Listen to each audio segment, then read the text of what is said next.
Ако обичате Италия, ако обичате в чужбина да посещавате по-интересни ресторанти, които няма у нас, то тогава задължително се запазете това видео.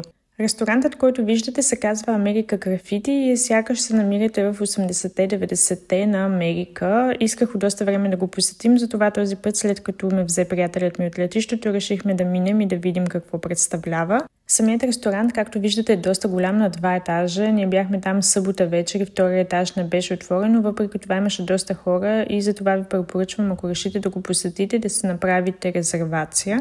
Самата храна, както може би се досещате, е фастфуд, пържени картофи, бургери, млечни шейкове, тук там е някоя салата, като по-интересното тук са газираните напитки и след малко ще ви покажа защо. От газираните напитки може да се досипвате колкото пъти искате веднъж, щом сте се поръчали, същото важи за сосовете, за съжаление обаче това не важи за виното. Интересното е, че има и тематични вечери. Ето тук може да видите, има вечер на караокето, има също така вечер, където можете да се превъплатите в детектив и да разрешавате убийства, като например вечерта с разрешаването на убийствата има фиксирано меню 28 или 35 евро, което включва различни неща.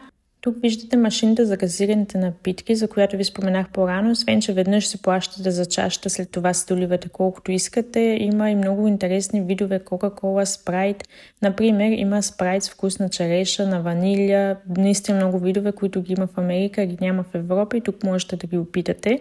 В началото ви носят като комплимент чаша с пуканки. Приятелят ми си взе бургер. Тук може да видите как изглежда. Аз реших да си взема нещо по-малко калорично и си взех салата, която предвид всичкия сос върху нея, предпочитам да не знам колко калории беше. В заведението, разбира се, имаше и джулбокса. Тук може да видите как изглежда то отвън.